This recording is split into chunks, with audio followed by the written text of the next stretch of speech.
Welcome to You Have Real Estate with me, attorney Justin Clark. Whether you're a first-time home buyer, seasoned investor, or looking to sell your home, this next 30 minutes is designed for you.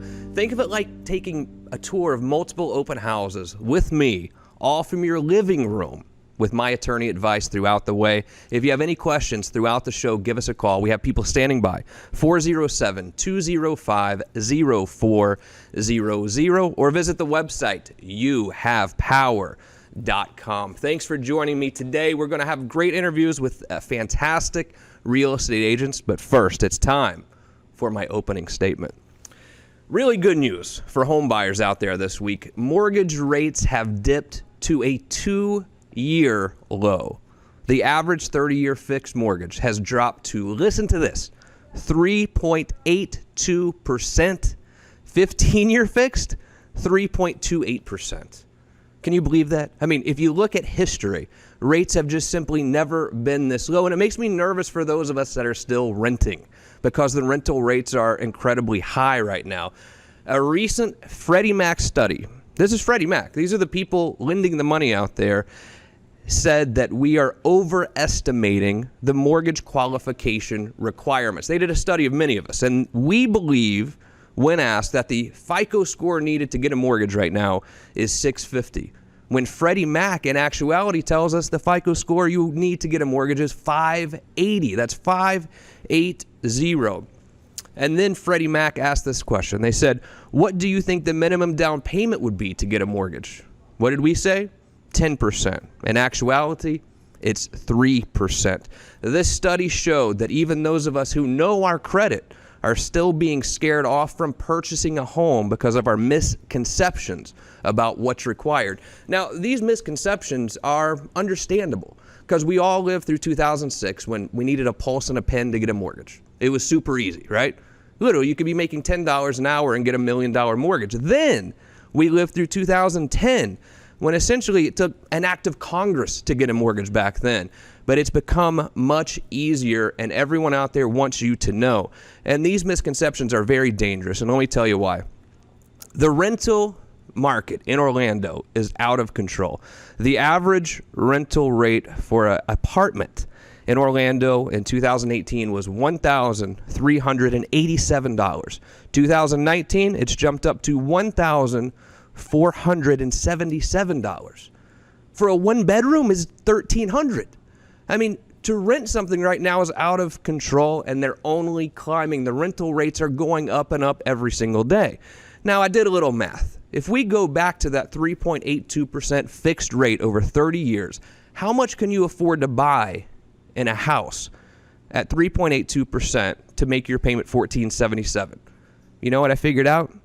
It's $320,000 home to pay your principal and interest.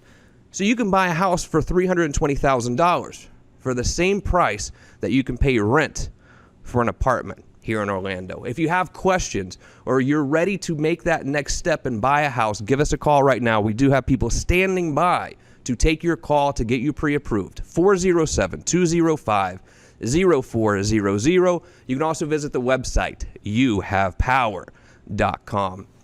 Now let's get to the good stuff here. How are you guys? I got Vic Mahadeo and I have Saxon Evans. They're both with Hold Tisson, a real estate company here. You guys focus mostly on commercial, I believe, right? Welcome to the show. Thanks for being here. It's good to be here. Hey, I think people don't necessarily understand the differences between commercial and residential. They think, oh, you know, a real estate agent's a real estate agent. They can do everything. What are some of the differences, though, in commercial versus residential? Sure, I'll take this one. So commercial is more of almost a bank underwriting approach. We take the properties and look directly at the numbers, and we don't sell as much of it as a lifestyle. It's more the dollars and cents, and will it make sense 5 years, 10 years, 20 years from now, and whether or not you should buy it today. All right, good deal. So let's say I'm a business owner, okay, Vic? I'm a business owner. I've been renting for a while just because it just seems natural to own my house but rent my business. But why are more of us that are business owners not purchasing the property that we're running the business in? What are some of the pros and cons of owning versus leasing our commercial property? Well, the cons are simple. It's the risk, right? The risk in the real estate and having the extra capital to put in. But if you're renting a space, it's simple, just like residential. If you're renting an apartment, that money can be put into the mortgage for the property. If you buy a small office and you basically pay yourself the rent, that's your mortgage. And the long term, that becomes equity in the property. You can sell the business down the road and hold the real estate, or sell the whole thing as a package. Let's say I own a dry cleaning business, right? And then I actually buy the real estate involved as well. When I go to sell that business along with the real estate, do you think that's helpful in my ability to sell the whole package? Yeah, and it also gives you the flexibility where if you have a buyer who wants the business and they can't afford the entire package with the real estate, then you have a long-term tenant. You can sign a lease with that buyer, and then that's, the tenant is paying the mortgage for you. Got it. In my opening statement, Saxon, we were talking a little bit about residential financing and about how the rates are very good right now for buyers. How does financing work when I'm buying a commercial property? It's pretty similar, but sadly, the loan-to-value rates that the banks are currently offering are quite a bit lower. You were saying 3% down. The best I've seen is 20% down, and that is with an immaculate balance sheet. So I think it's because the residential market typically has people who live in the assets they purchase, and the commercial side, they don't live there. So with a non-recourse loan, they can walk away, and the banks know that, so they kind of stick it to them a little bit more. Got it. Vic, what do you think? Let's say I'm an investor. I'm trying to get into real estate investing. I think we all understand how to go flip a house, or, you can buy a residential property and rent it out. Sure. What about commercial? I don't think we think about commercial for investors as much. Is commercial good for investors? Absolutely. Typically, when you're looking at a commercial property to purchase, you look for something that either has a lot of upside, so it's a lot of vacancy, so that rent that you put in after you get new tenants in there, that's more money in the pocket, or you look at something that's stable. Something with good long-term tenants, with a Class A building, good property management behind it, and that's a more secure investment. Yeah, gotcha. All right, does commercial follow residential value-wise? Let me preface this by saying, we talked earlier about the 2006 was the peak of the market.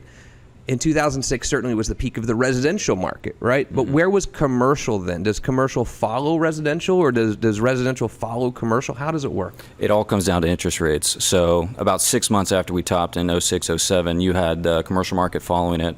And what it was the banks were having a hard time on the residential lending side. So when it came to commercial, they were a little scared. So they demanded more background checks on you, and higher or lower LTVs, and more money down. So in essence, which one wags the other, but they all kind of go the same way. Let's say that the residential market collapsed right now. Sure. Would you expect the commercial market to follow soon thereafter? Would it be a year? Would it be 6 months? Would it be simultaneous? I think that we're pretty late in a cycle for commercial, and I do think that if you take your risk tolerance a little too far, you could get hurt coming up. And the reason for that is just because if interest rates do rise, I go back to this again, it's going to get harder to get those loans, and money becomes far more expensive. So properties have to come down. Let's say, Vic, that I do own a business, right? But I'm renting the actual real estate where I run the business. Is it easier for me to get a loan for an owner-occupied type location versus me going out and investing in a different commercial property somewhere? Yes, and the reason for it is you're invested in that property. You're more likely to take care of it and less likely to skip on the loan. I don't know why, as a society, we think that renting our business feels somewhat natural. I don't know if it's we're just not all in our business or what, but look, I highly recommend at least looking at the numbers if you own a business and buying that real estate as well, because I can tell you from experience, when you go to sell it, buyers love owner-occupied, where they can buy the real estate, buy everything, and I think that the mortgage companies and the people financing the deal kind of like that as well. Sure. They really do. So I know you guys have a couple of awesome properties to show us. And if you have any questions for these guys right now, it's 407-205-0400. Vic's going to take us down to St. Cloud. This is a retail/medical space in St. Cloud. Vic, tell me about this one. Yes, sir. So I've got a second-gen pharmacy space actually for lease. It's in St. Cloud. Pretty central location, right on the way into Kissimmee from the Melbourne area. About 2 miles from Harmony, 1.5 miles from the St. Cloud Hospital. Direct frontage to Highway 192, about 30,000 cars a day. So the space is 1,145 square feet, very good condition. It was owner-occupied for a while. That owner actually sold the operation, so something similar to what we were just talking about. Pharmacy moved out, and we're looking, ideally, another retail pharmacy would be great, but it's set up really well for any kind of small retail or even medical. What's the price on this one? This one we're asking $18 a square foot. And tell me, I'm so glad you said that. Yes, so sir. when you say 18 a square foot, Sure. those of us who don't have a lot of commercial experience are going to say, okay, that's 18 a square foot. We've got 1,000 square feet. 18,000 a month? It can't Per be year. that much, right? So it's $18 per square foot. Why per in year. the world in commercial do we do square footage that way? And in residential, we do it another way. Why do we do this? Who do I blame, basically? Let me put it that way. That I don't know. Because it does scare people when they first start to look to rent. Yeah. I mean, they say, okay, so it's $18 a square foot, and you think instinctively that you do that per month, but it's really per year, then divided by 12. Yes. Do we But- know why they do that, really? Saxon? I don't know why or where that came from, but at the end of the year, it's an easier line item to calculate. You Yeah. know, it's 18 times your square footage, and Yeah. that's what you're going to get. So. Okay, so don't be blown away when you hear $18 a square foot. That is per year, not per month. What about CAM? Tell me about, how does CAM really work? So CAM charges, they're the common area maintenance charges. It's property taxes, insurance, the maintenance of the property, the landscaping, irrigation, things like that.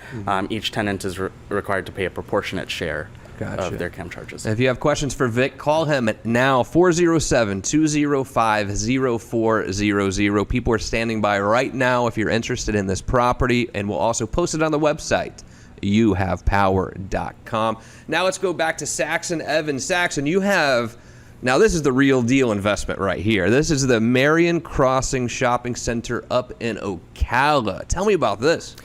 Well, it's a beautiful property, and every agent or broker will say that about their piece, but it really is. We got this back out of a receivership, and Holt Tisson was the one that actually took it over and managed it, brought it up to speed, stabilized it, made it almost an annuity for the most part. People can buy this, and as long as they keep managing it correctly, they just keep making money. Sadly, this did go under contract since I sent these pictures in. Oh, really? So I'm going to do a soft sale on it. But the interesting thing is it's 19 acres on I-75, which is the largest trucking route on the west side of the state. And what we're seeing on the industrial side is that people are getting large portions of land by the interstate because as trucking becomes more automated, there's going to be that jump eventually from human beings behind the wheel to machines.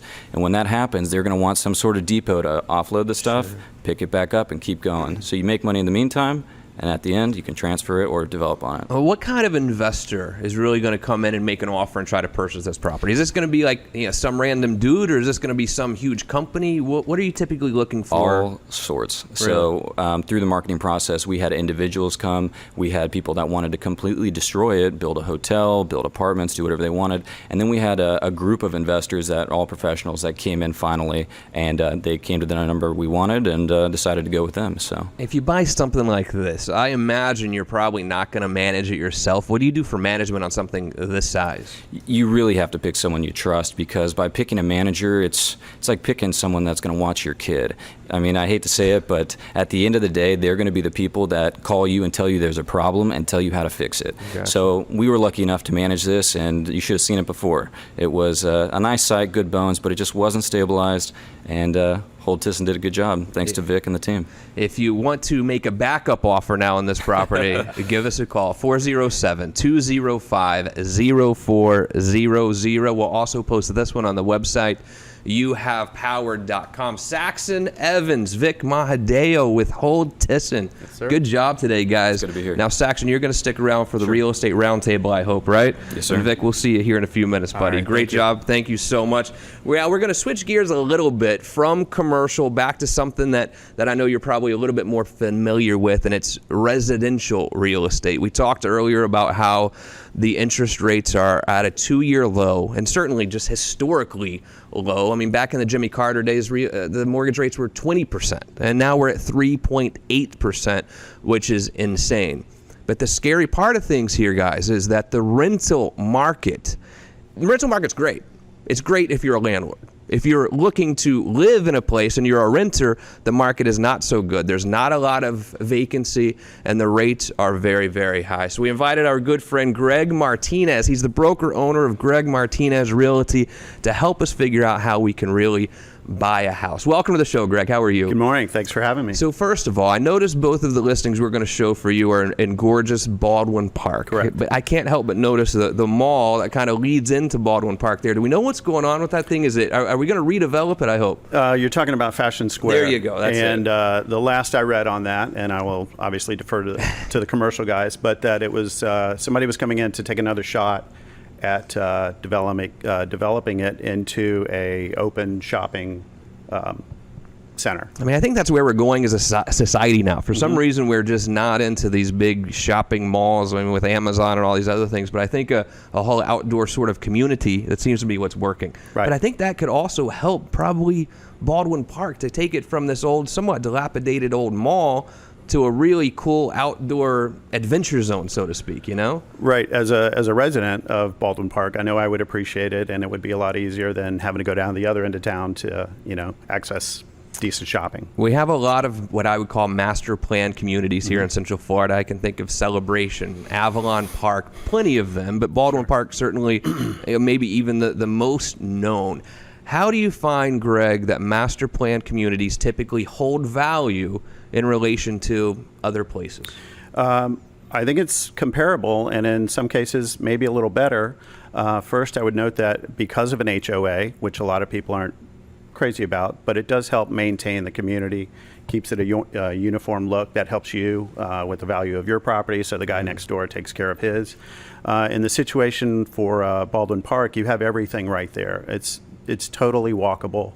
Grocery store, CVS, restaurants, shops, and you're within a great school district as well. I wanted to ask you about that because, some people will complain somewhat about the Orange County school system in some places, no doubt about it. But I've heard Baldwin Park, maybe they built a new school there that's supposed to be fantastic. Tell me about the schools around Baldwin. So within Baldwin Park, you have Glen Ridge Middle School and you have Baldwin Park Elementary, where the old Audubon Park Elementary used to be, and that's the older neighborhood right next to Baldwin Park. There's a brand new K through 8 there. That is servicing that part of Winter Park now. So some of the kids that were at Baldwin Park Elementary or at Glen Ridge who lived in Winter Park are now attending that school. It's summertime now, obviously. You can tell, you open your door to go outside, you can tell immediately because you can barely breathe here in Central Florida. But we always hear these rumors about summertime being the best time to buy or the best time to sell. I mean, what does summertime really mean for the real estate market here in Central Florida? Well, I think it's prime time, if you will, for the buying and selling season. Although I would note that in my experience over the past few years, I see that buying and selling season starting a little earlier every year. I think some people want to get out there right after the holidays and kind of stand out a little bit from the competition, from the other, the inventory that's going to be coming. And I think some buyers feel like there's less competition for buyers as well. So would you say that summertime is better to be a buyer or a seller or neither? What do you think? I think it's even, but it's just more competition in terms of more buyers out there bidding for the better houses. And for sellers, it's also more competition because you've got more inventory to compete against. What do you think? Because and let's just, we can just be honest here on this show. We've heard so long now, with 2 years at least now, of it's a seller's market. It's a seller's market. You got to offer over asking price if you're a buyer. I've heard some rumblings that it's flattened out a little bit. I mean, what do you see happening right now? What kind of market are we in? I see a little bit. I'm just going to compare it to where I was this time last year. And I see it, maybe softening a little bit. There's not really a perfect PC word to use that doesn't concern people, but I don't see a big pullback or a crash. I just see, slightly softening a bit. Got it. Homes are still moving. It just might take longer to get it sold. Gotcha. Now, we have a lot of, overnight investors here in Central Florida. There's all these investment shows on flipping houses on TV. Is there money to be made still in this current market by flipping houses? I think there is. There are definitely some specialists that will search those deals out for you. But generally speaking, I think if the inventory is lower, it's probably also going to be more competitive for the better flip deals that are out there. The TV shows it's a TV show. Watch it. Watch it for 30 minutes, right? Right. So.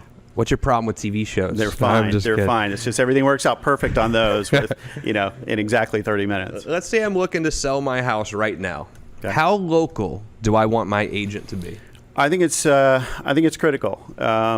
Neighborhoods vary from, half a mile between each other. And if you've got a community that's got some quirkiness or some specifics to it that an agent from outside the area might not be familiar with, you have to kind of be concerned a little bit about how they're going to be able to present that and overcome some objections that might be coming at you about that neighborhood. Good deal. Greg Martinez, you're going to show us a couple of houses now in Baldwin Park that are currently for sale, and I want you to call us. If you want to get pre-qualified or you want to make an offer on these properties, 407-205-0400, Stanfield Avenue, Baldwin Park. Greg Martinez, tell me about this one. This is a great house. 3 bedrooms, 3.5 baths, and if you look at the structure behind it, that's a nice little bonus space over top of the garage. It has its own bathroom in it as well.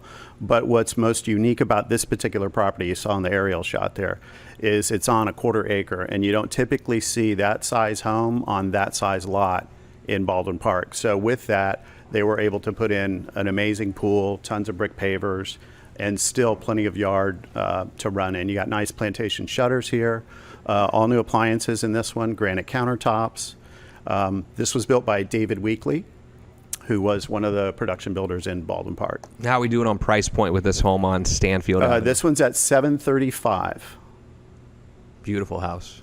Really a beautiful house. Wood floors, it's beautifully finished. And a lot of the houses in Baldwin certainly don't have room for pools and a real outdoor. That's what's key about this one. The lot the lot is just amazing. That's a gorgeous shot of the pool right there. Oh wow, yeah, that's really nice. Yeah, that's unusual for Baldwin Park. Now we'll go right down the street from the house on Stanfield Avenue and let's visit Meeting Place. Greg Martinez. Wow, tell me about this one. Okay, so this is also built by David Weekley. It's a few levels up of what the previous home was built. Is this David Weekley a real dude or what? I hear about him all the time. No, is he like I a real think they're guy? based in Texas. They're a large builder, but this is a parkfront home, which is also something people look for in Baldwin Park, is to be on one of the green spaces. Right. And you've got some nice 8-foot French doors that open up out to the pool, 16-foot ceilings in this one, wood floors throughout the downstairs. There's a full guest suite downstairs as well, 3-car garage, pool. That's about a 10-foot island right there. Oh, wow. And, of course, 6-burner gas cooktop. All appliances are GE monogram. Plantation shutters throughout, just tons of great finishes in this house. And how are we looking on price with this house on Meeting Place in Baldwin Park? $1,295,000. Okay. And it's about 4,800 square feet. What am I really looking for price per square footage in Baldwin Park? Where do I need to be? Well, it's interesting. That's not always easy to pinpoint because it's such a mixed, you have condos that are 1,400 square feet, townhouses up to 2,500, single family homes, custom built up to over 5 or 5,500 square feet. But generally, and I hate to pinpoint it because it's tricky, but you're definitely going to be in the 200s. Gotcha. And it's going to be a fairly broad range. I'd say somewhere between 230s to higher 200s. If you're looking for a property in Baldwin Park, call Greg Martinez. We're standing by right now, 407-205-0400. Both of these properties will be posted on our website, youhavepower.com. Thank you, Greg Martinez with Greg Martinez Realty. You're going to stay around for the real estate roundtable, I hope, right? Yep. And ladies and gentlemen, without further ado, we're going to take your questions on today's Real Estate Roundtable. And if you have questions that you would like us to answer on the show next week, reach out to me on the website. Go to youhavepower.com. Ask me your question right there, and we just might answer them live on the show next Saturday at 12:30 on You Have Real Estate. All right, let's go to Chris in Dr. Phillips. Chris says, I'm selling my home. What type of mortgages should I be looking for the buyer to get? Ideally, a conventional, at least 80-20. There are other programs out there that might require less, but the more skin in the game, if you will, that the buyer has, I think the happier the seller will be. So obviously somebody putting 50% down, that also might take some pressure off the appraisal if it comes in a little bit short. Gotcha. All right, back to Saxon Evans. Saxon, Maria and Akoi ask, we are thinking about investing in commercial real estate, and we keep hearing about cap rate. What is that? When I first started, cap rate really confused me too. Let's help Maria with it. Go ahead. So what it is, it's the capitalization rate, which is pretty much the net income you get divided by what you spent on the building. So $1 million building that your net income's $1 million or $100,000, you're looking at a 10 cap. And about 7, 8 cap, you're doing pretty well for yourself. So you want to keep it around 7 to 8, and you're With good feeling product, okay? and then properties that might need a little more work, you'd want 9, 10, 11. Gotcha. Okay, this question's for both of you, and it's from Ted in Winter Park. What is a good website to begin my house hunt? I would suggest Realtor.com, and part of the reason for that is if you see a property that's listed that looks good and you're interested in it, it's easy to find the listing agent attached right to it. Some other websites, I won't name them, but your listing might be up there, but somebody else's name might be closer to it, and it's a little confusing, not always clear as to who's actually the listing agent. But I feel like Realtor.com does a good job of that. I know who you're talking about. I'm not going to say it.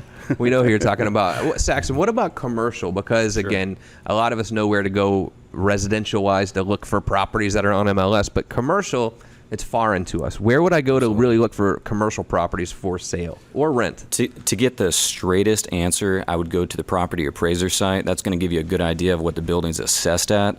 And then turn around and go to what we call LoopNet. LoopNet would be our Zillow or Realtor.com, and it gives you a good underwriting report of most properties. Got it. Okay. So Mary in Chuliota asked, I called on a house from the internet, and the agent said she could represent the seller and me. Is this a good idea, Greg Martinez? The buyer can ask somebody to represent them as a single agent, but in Florida, everybody is deemed to be a transaction broker, which means you can represent both sides of the transaction. You don't tip the hand of either party. Your job is to try to bring the transaction together.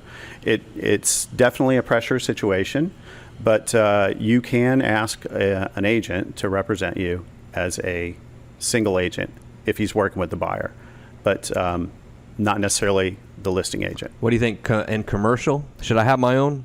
It really depends on how much you trust the person. If you really trust somebody and they bring you an off or a deal that might be off market, let's say not listed on LoopNet or Realtor.com, right, they might be able to give you a discount on their commission as well. So there's a lot you can do to make the deals work. It doesn't really work with residential. Commissions are pretty set, but sadly, commercial's a little more lenient. Got it. Saxon Evans with Hold Tisson, thank you for being here. Good Great job today. Tell Vic he did awesome too. If you have any questions for Saxon or Vic, please reach out to them. If you're looking to get into commercial real estate, those are your guys. Greg Martinez, the broker owner with Greg Martinez Realty.